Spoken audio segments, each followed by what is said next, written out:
Welcome to Texans on Tap, episode 30. I'm Brandon Strange, alongside Charlie Palillo and Josh Jordan. Follow them on X at Palillo and at Josh Jordan 975. To support this channel, all you have to do is hit like on the video and subscribe. We do appreciate it. It's pretty simple, but we do appreciate that simple little step. It helps us out a lot. Gents, the Colts and the Titans both lose in week 16. As we're recording this, the Jags are getting blown out. So we hope that holds. So the playoff hope still alive. That they're still in that three-way, at least tie by record at the top of the AFC South, not tie by other technicalities. But in week 15, the Texans held Derrick Henry and the Titans to just 66 yards in the run game. Granted, they held the Browns only 54 yards, but that didn't stop Amari Cooper from just running wild on the secondary. Titans come into NRG 5-10, losers of their last two. CJ Stroud, we don't know as of this recording. He seems to be on the path back. Will Levis, we don't know, still suffering the ills of that banged up ankle that he suffered at the hands of the Texans. But he may not go. And the Texans would, in that instance, clearly have the best quarterback in that matchup facing off against Ryan Tannehill. So given what the Texans have done previously against the Titans run, and given that the advantage they should have at quarterback, assuming all those things play out, should the Texans be looking at a pretty easy victory in week 17? Nope. They haven't had an easy victory in 3 months, right? All of their wins have been close games, including at Tennessee when Derrick Henry rushed for 9 yards. He comes to town needing only 28 yards to get to 1,000. I don't think he'll turn back the clock and hang one of those two Bills games on the Texans, but I take the over 28. What if he has a reasonably effective game?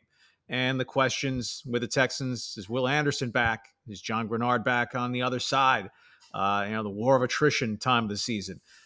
You'd certainly think the intangible, the Titans have nothing to play for. Now, the current players don't care about their draft position, but in roster decisions on who you're going to play game day, the Titans know, hey, we're in position for a top 5 pick.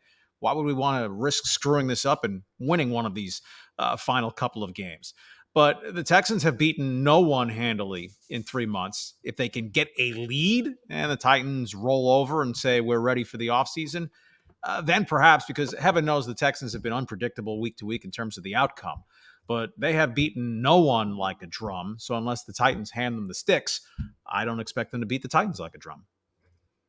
I'm in the same boat.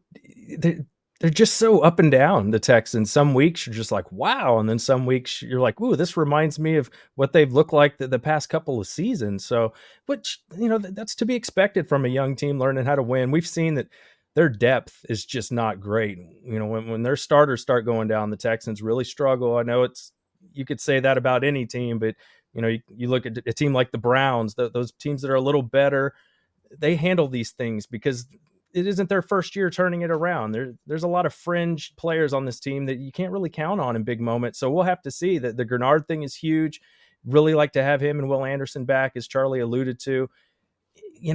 Can you really expect to hold Derrick Henry to 9 yards again? That just doesn't seem all that likely to me. He had a better performance against Seattle, started to get going a little bit. I think Spears is a player that they can match up on the Texans, throw him the ball a little bit out of the backfield. And I do feel pretty good about holding DeAndre Hopkins in check. They did a nice job the first time they played him, and hopefully Steven Nelson is good to go. He missed a little time in the Browns game in return, and you still have Stingley. So I think it's going to be probably a lower scoring game, but I mean, the $1 million question, are you going to have CJ Stroud? Because if you do, you also have Nico Collins, which when you have those two guys together, that's really when you have some offense there. And then Singletary, can he have a repeat performance like he did against Tennessee? He's looked great. So I think it's going to be a close game, though. I'm not marking this one down as a victory. It could go either way. For 2 weeks in a row, the Texans have fallen behind by double digits pretty early. How do you think D'Amico and the defense make an adjustment? Because it seems both times they were victims of the long bomb. And, you've got guys like Steven Nelson who are pretty good pass defenders and Stingley. how does he get this under control and allow his offense to stay in this game instead of having to come from behind for a third week in a row? It's been largely a season-long problem. They get beaten deep. The safety plays not very good every once in a while, and especially Amari Cooper is a capable receiver. Mike Evans is a really good receiver. Every once in a while, they will beat you. But and the Titans don't have a quality home run hitting wide receiver.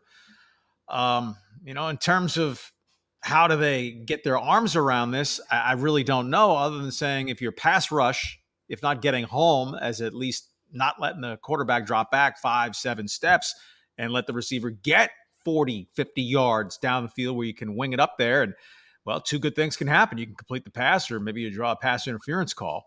And if you're without both Grenard and Anderson, where the Texans get any sort of legit pass rush from. But I would trust that the Titans just aren't very good, whether it's Levis or Tannehill. I wouldn't think they should be able to put up more than 20 points, but especially if Stroud is not right, and certainly, heaven forbid, he misses a third straight game. How do the Texans get to 20 points? Yeah, in that first Titans game, you got behind because of that pick six from Case Keenum.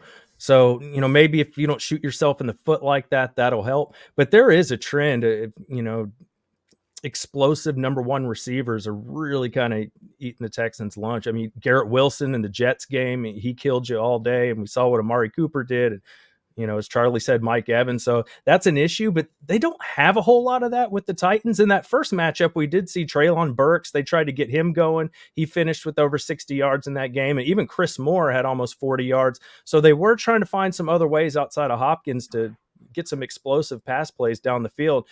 And with their tight end too, Okonkwo, I could see them trying to do that. That's been another bugaboo for Houston this year. They've struggled against tight ends. You saw, I knew David Njoku was going to be a problem for the Texans, and it's just something where they're not great at linebacker in coverage. So that's going to continue to be a problem for them.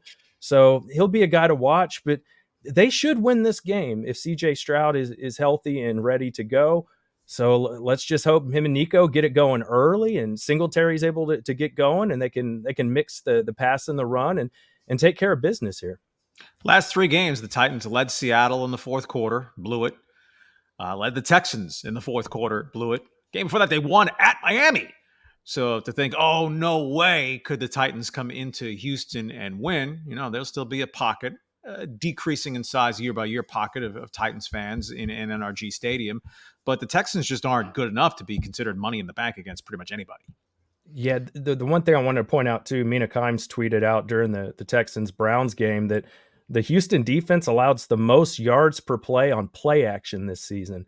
And if you think about it, that makes sense, right? We see a lot of that early where they fake the run and then they bomb it down the field. So, and Henry's going to get a lot of attention at running back, that's for sure. So maybe play action, they try and dial up a little bit more of that, the Titans do against Houston, and they'll have to be prepared for it. They should be ready. They know it's a weakness of theirs. They got to work on that. From a Texans standpoint, would you rather face Levis a second time in 3 weeks or old man Tannehill?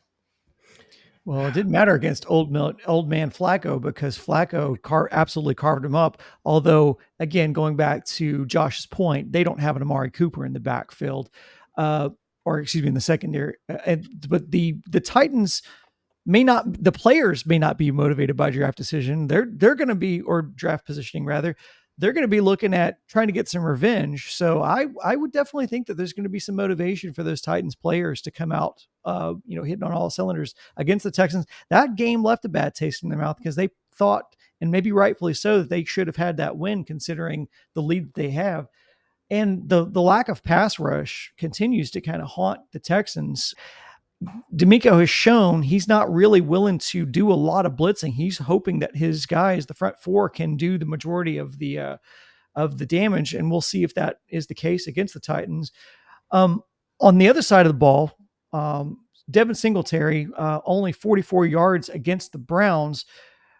How do you like his odds of being able to kind of regain his bearings and being able to have a bounce back game against Tennessee? Well, offensively, outside of the takeaway reception by Schultz, I mean, Singletary came close to single-handedly winning that game for the Texans in Nashville. Over 100 yards rushing, the huge pass over the middle that gets them down close in overtime, and a game-winning run that was called back. Yeah. Singletary, Singletary, Singletary. The way the Cleveland game went, he had a relatively light workload against the Browns. So feed him early, feed him often, because you just don't want to have to rely completely on the passing game, even if CJ Stroud is back after being out a couple weeks.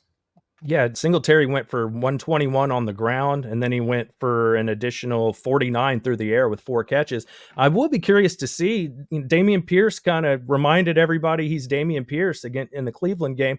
I wonder if that earns him more opportunities to run the ball in this next game against the Titans. That'll be something to watch for. I also think the revenge thing that you brought up, Brandon, I know J.J. Watt was on Pat McAfee kind of talking about the big win and how the Titans will have the whole off season to think about the jerseys. And, it's just something to consider that maybe they are a little out for some revenge here, something to keep in mind. But at the end of the day, if you're Houston, you're at home.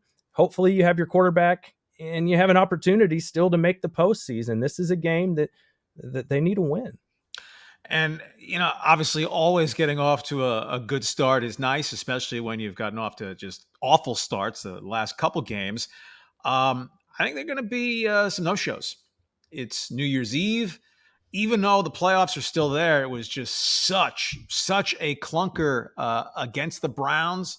Now, it'd be nice if, with great weather, they announced the roof was open and everyone would come out and tailgate and go to the game. But I think the Texans need to energize the crowd by doing something rather than vice versa. Of course, the way vice versa would have worked is if the Texans were wearing Liberty White. This is the one. Let the Titans wear the Columbia blue. That would have fired up the home crowd, but that will not be happening. I think it's so tough because I know CJ is going to feel emboldened if he plays. He's going to feel emboldened to make a big statement early. But I think what's really tough right now is your receivers just don't seem to have the ability to get the separation. It's like CJ has to do so much and scramble around and run and create so much, be so evasive and elusive to give them enough time to even pry their way open, if not for Devin Singletary to get down the field and leak out for a play. It's just, I think it's really tough to for this offense to make an early stamp on a game. So what I'm hoping is that the defense can keep them contained. Hopefully the Titans are, going 1-2-3 Cancun out of their huddle. That's what you have to hope for. And you have to hope for, again, that CJ Stroud's energy and enthusiasm to be back playing again will be enough to kind of give them the edge on that.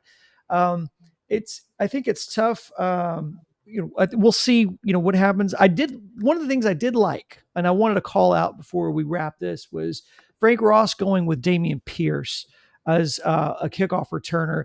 I think that kind of does match up with his run style, kind of allowing him the ability to run downhill, giving him some time to catch the ball and start and get some momentum. He is, I believe, the faster of the two running backs that they have between Singletary and Pierce, but seems to be he needs more downhill momentum to be more effective. I like that decision with them. So I hope they continue with it. And I wonder if that could be a weapon for them. Did you guys have any thoughts on that, or should we go right to predictions? I'll just quickly amplify. There is a difference between fast and quick. So you may well be right. Singletary is clearly the shiftier back, but you don't want shifty on a kickoff return. It's just that kickoff returns so rarely come in, right? Dustin Hopkins better have learned his lesson. He didn't create a touchback, and then he pops a hamstring trying to chase down Pierce. So how many kickoff return opportunities does anyone even get anymore in a given game? Indeed. Well, it's time for our predictions. We've not had a good couple of weeks at predictions, so let's see where we fall out this week. Charlie, what's your final score prediction for Titans Texans in Week 17? The Texans have not lost back-to-back games since the first 2 games of the season. I think they maintain that pattern. I don't think it'll be aesthetically pleasing, but you know what? Just get through this game, then figure out how to go win at Indianapolis, and the Texans are in the playoffs. Happy New Year! New Year's Eve, I will take the Texans 19, Titans 13. Okay. I will go Texans 20, Titans 17. Good stuff. Well, that is going to be it for episode 30 of Texans on Tap. Hey, guess what? We're going to be live New Year's Eve, much to the chagrin of my wife. We're going to be live New Year's Eve to react to this game. So we're going to see you guys back here on Sports Map Texans New Year's Eve to react to Titans Texans. Hopefully, we are talking about a win, getting back on the right track. And thanks for listening as always. Go Texans.